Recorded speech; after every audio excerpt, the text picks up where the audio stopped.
Olá, turma, dando prosseguimento à correção do nosso exercício. Então, nós vamos perceber o seguinte, que como o conteúdo é bastante extenso, né? Então a gente está fazendo a correção, como eu já falei no vídeo anterior, para nós podermos encerrar nessa aula de hoje esse módulo 1. Na nossa próxima aula, nós já estaremos trabalhando o módulo 2. No módulo 2, nós vamos continuar falando sobre o corpo humano, só que de uma forma assim, a forma de defesa do nosso corpo humano, tá?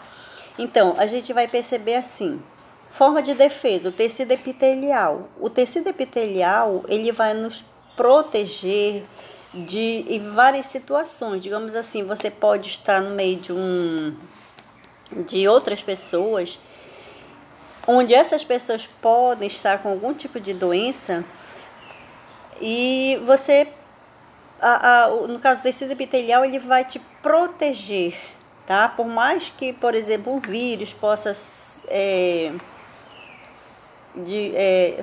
colocar assim, a pessoa pode espirrar, esse vírus pode chegar até você. Aí o tecido epitelial, ele vai te proteger nessas situações. E outras mais que a gente pode estar abordando no decorrer dos nossos assuntos, tá? Então, agora nós vamos na página 282. Você vai perceber que a partir de agora, deste exercício em diante, até no final da página, a gente vai perceber assim, que é tipo uma revisão do que a gente estudou durante o bimestre, tá? Ou neste módulo aqui.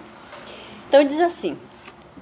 Começando lá no item superior, a circulação, aí a palavra que você vai completar aí, pulmonar, é o caminho do sangue do ventrículo direito para chegar aos pulmões, deles para o átrio esquerdo, tá? Aí a circulação, a palavra que você coloca aí, sistêmica, é o caminho que o sangue do veículo esquerdo, ou seja, o caminho do sangue do ventrículo esquerdo para os órgãos e para o átrio direito. Quer dizer que aí o sangue ele vai ser encaminhado do ventrículo esquerdo para os órgãos e para o átrio direito, tá? Mais abaixo. Você observa que aí você tem a imagem e tem uma setinha, tá? Então, logo de imediato você já vai observar aonde está apontando essa seta. Então, diz assim, aí, observando aí na imagem, coração, né? É um órgão formado principalmente pelo tecido muscular. Ou seja, o coração, ele é formado por esse tecido muscular, que é capaz de contrair, bombeando sangue para o corpo humano. Então, ele faz esse movimento de contração para liberar, ou seja, para enviar, bombear o sangue para o corpo humano. Vamos na segunda seta. Os vasos sanguíneos podem ser classificados em artérias, veias e capilares sanguíneos, tá? Artérias, veias e capilares sanguíneos. No terceiro item, o sangue contém uma parte líquida denominada de plasma e uma parte sólida que contém as hemácias. Essas hemácias, elas são células responsáveis pelo transporte de gases, glóbulos brancos e células relacionadas à defesa do corpo humano e também às plaquetas, tá bom? Então, repetindo, plasma, hemácia, glóbulos brancos e plaquetas. Mais abaixo, aí pelo nosso lado direito, começando aí pelo esse triângulo do retângulo do lado direito, esquerdo, troquei o nome sobre o lado esquerdo, tá?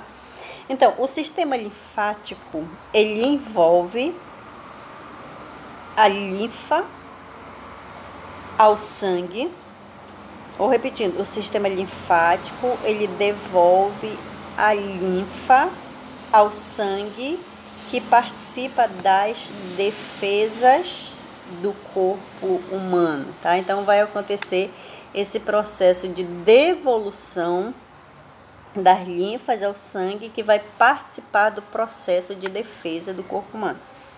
Mais abaixo, a defesa do corpo humano pode ser específica quando atuam diretamente e inespecífica quando elas não atuam diretamente, ou seja, atuam contra diferentes agentes estranhos, ok?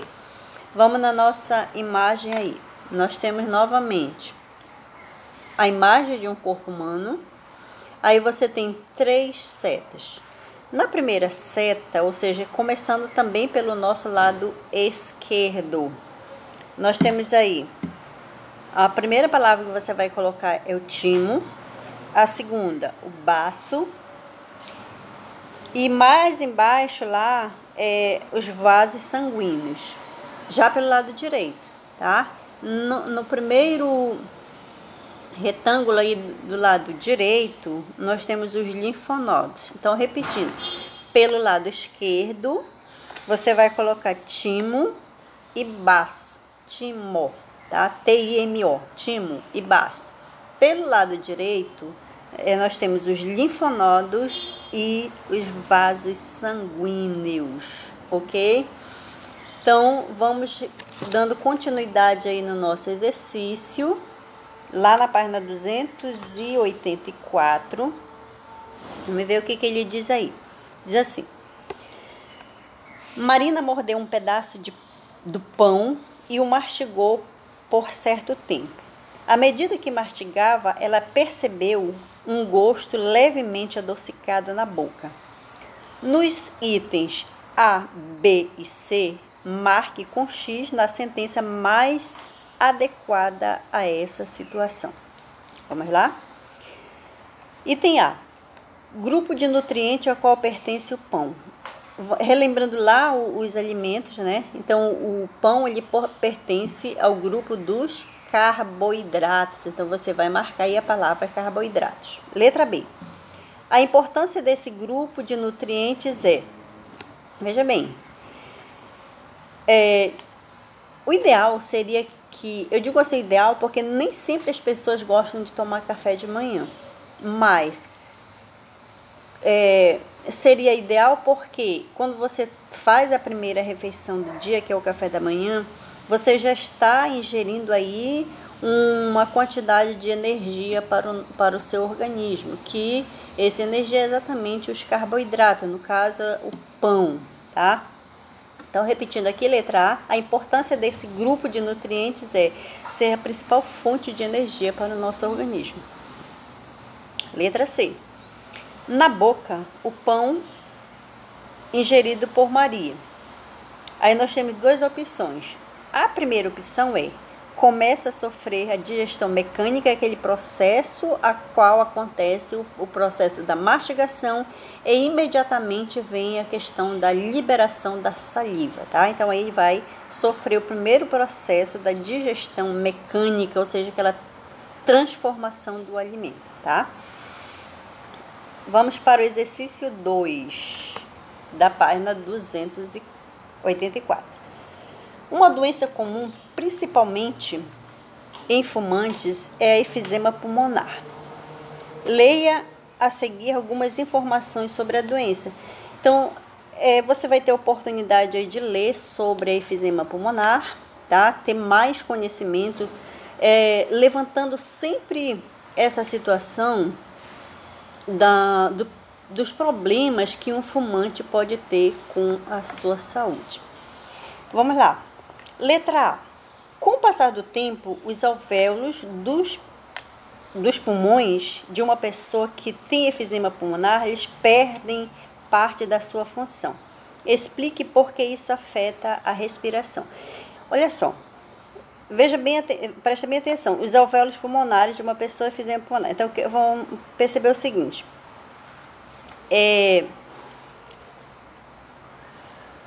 Deixa eu só pegar aqui esse. Explique, com o passar do tempo, os alvéolos dos pulmões de uma pessoa que tem efizema pulmonar perde parte dessa função.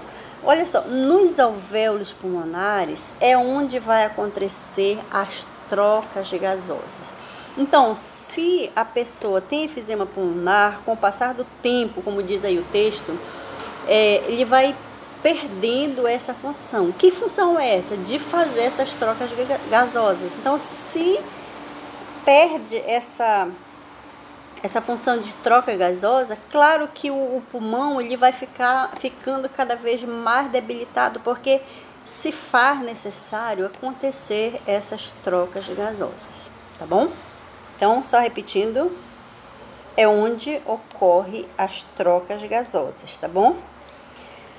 Letra B pede para você conversar com seus colegas sobre essa sensação da falta de ar quando o diafragma é empurrado para baixo.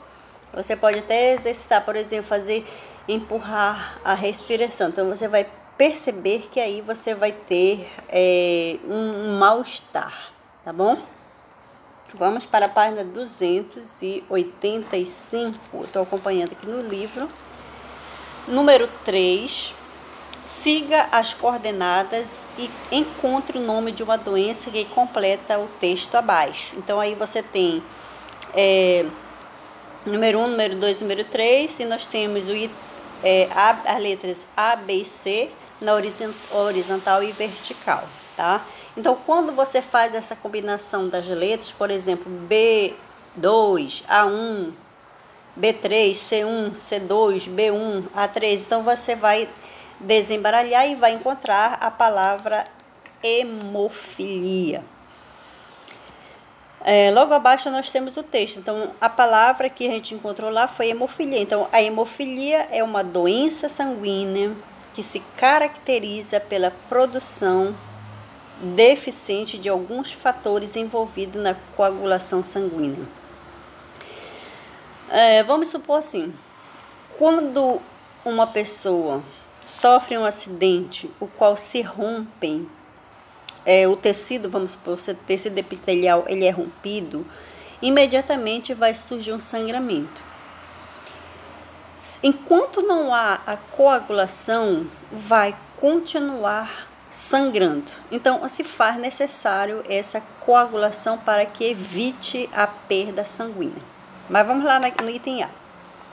Por que as pessoas com a doença citada no texto acima apresentam sangramento? A gente vai perceber assim, a primeira coisa que a gente vai perceber é que elas têm problemas na produção de fatores que promovem a coagulação sanguínea, tá? Então, isso vai acontecer porque a pessoa tem problemas na produção dos fatores que promovem a coagulação sanguínea. É por isso que acontece esse sangramento constante. Letra B. Qual a importância da coagulação sanguínea? Então, eu já até havia colocado para vocês que a coagulação sanguínea, ela ajuda a impedir a perda de sangue. Então, ela é muito importante, tá? Então, tem que haver essa produção de coagulação sanguínea para que possa evitar a perda de sangue. Número 4. O esquema ao lado representa de forma simplificada a circulação do corpo humano, como você vai observar aí, tá? Deixa eu colocar mais aqui. Então, vamos observar o seguinte. Nós temos aí a letra A, letra B, letra C, D, E e F. Então, vamos agora completar aí o nosso quadro.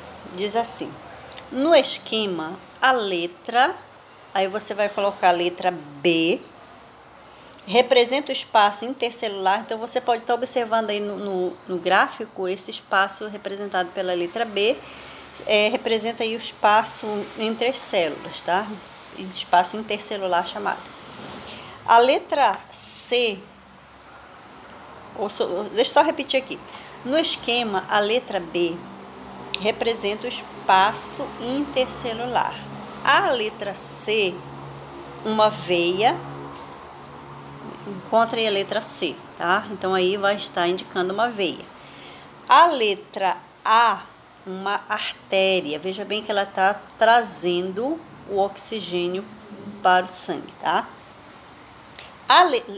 A letra D representa o vaso sanguíneo. Observe aí no gráfico, tá bom?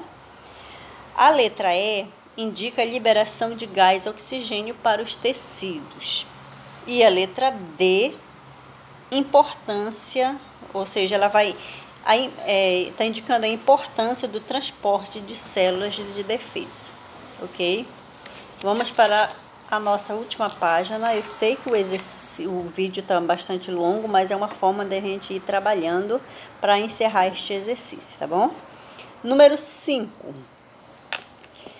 Você vai observar a importância do leite materno.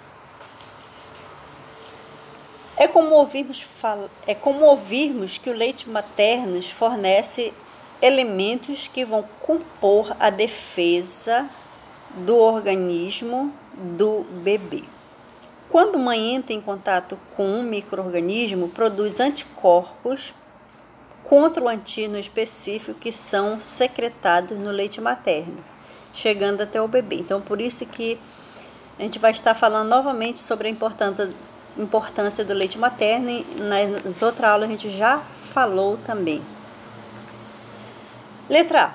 Como você classificaria o tipo de imunidade relacionada ao leite materno? Aí nós vamos classificar como imunidade específica, passiva, naturalmente adquirida. Tá? Repetindo. Imunidade específica, pacífica, naturalmente específica. Por que é naturalmente específica? Porque ela está passando diretamente da mãe para o bebê, tá? Então, por isso que ela é naturalmente específica, tá bom? Letra B. Por que esses anticorpos são importantes para o recém-nascido? Aí você pode estar respondendo com suas próprias palavras. Número 6. Identifique as estruturas indicadas pelos números 1, 2 e 3 na situação abaixo. Deixa eu só ver aqui, tá? Na situação abaixo. Então, vamos lá. Nós temos aí a imagem, onde ela está numerada 1, 2 e 3. O número 1 indica o linfócito B. O número 2 são os anticorpos e o número 3 é o micro-organismo, aquele bichinho lá, aquele serzinho chegando ali, querendo invadir a célula, e aí entra a questão da defesa, tá? Letra A. Explique com suas palavras o processo apresentado nessa situação. Então, nós vamos dizer assim, que o linfócito B, ele produziu anticorpos que se ligou ao antígeno presente na superfície do organismo, como você observa lá na imagem, tá bom? Letra B.